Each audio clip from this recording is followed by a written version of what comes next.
I feel like a lot of people forget about the older iPad mini 5th generation, which is understandable considering it came out back in 2019. It's definitely looking a little more dated with the larger bezels on top and bottom and with the Touch ID or home button there on the front as well. But I also think most people would be surprised by the performance of this older, smaller iPad. But is it still worth buying in 2024? Well, let's talk about it.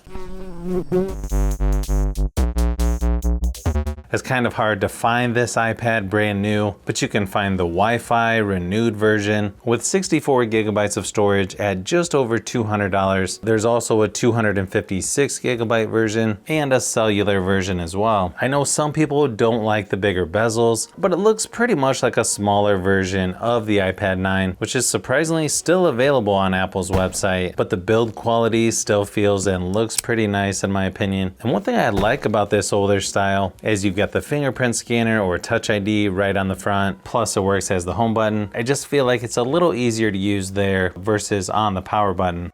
It's got a 7.9 inch fully laminated display with 2048 by 1536 resolution and 500 nits brightness, which is still going to be just about every other small Android tablet, even in 2024. The overall size of the body on the iPad mini 5 is pretty similar to the newer iPad mini 6, but you get a slightly bigger screen on the iPad mini 6. The larger bezels also can make videos look a little smaller when watching YouTube videos, but at least you can zoom in now. It probably depends on which streaming app you're using, but you can also zoom in on Netflix videos as well. You can also watch YouTube videos at 2160p resolution, and the overall screen quality still looks really good in my opinion, even when compared to other small tablets in 2024. It has the same size battery as the iPad mini 6, and with most iPads that I've tested, they usually last around 5.5 to 6 hours at full screen brightness, and that's the case with the iPad mini 5. It should have plenty of power to get you through a day or two with mixed usage, especially if you turn the screen brightness down, but obviously it's going to depend on what types of stuff you'll be doing.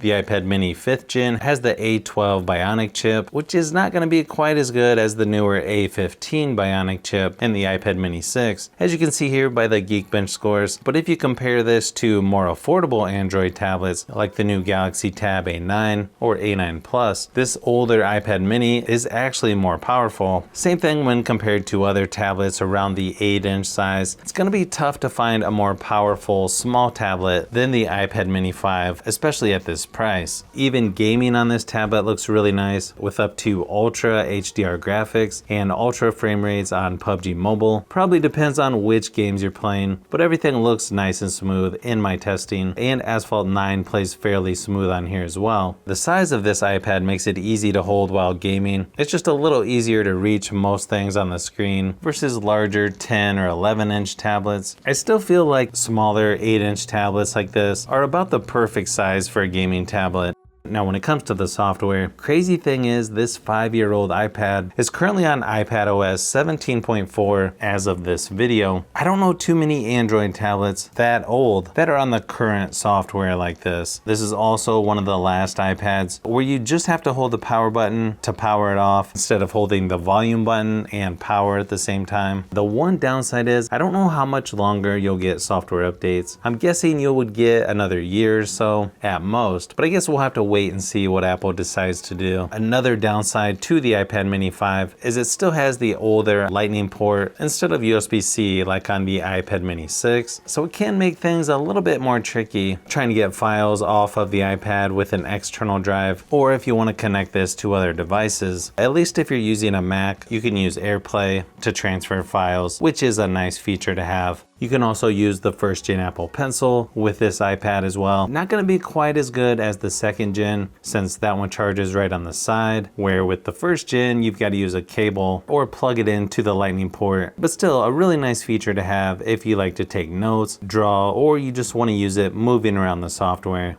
Nice thing is you still have a headphone jack on here, which is something you don't see much anymore. And as far as speakers go, you only have the 2 on the bottom or the side, similar to the iPad 9. So they're not going to be the best out there, but I have to say, they're definitely louder than you would expect on such a small tablet like this. Here's a quick sample just to give you an idea of what it sounds like.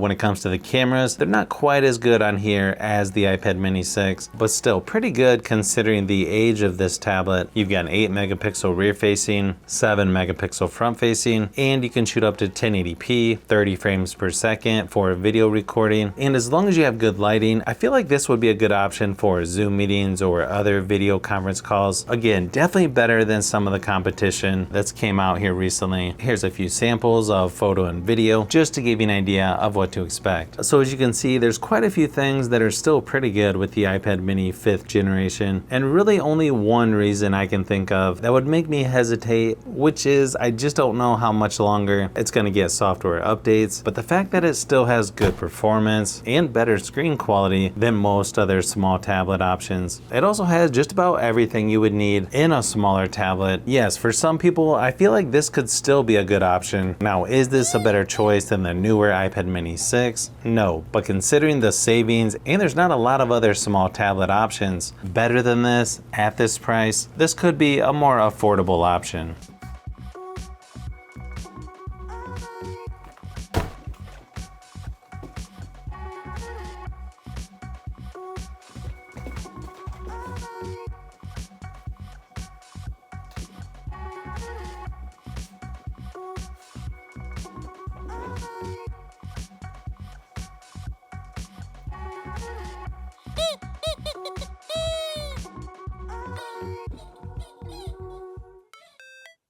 So if you've made it this far into the video, you may want to say thanks by subscribing, and don't forget to give a thumbs up if this video was helpful. This is Brian from Fishbee Productions. Thanks for watching, and I'll see you on the next one.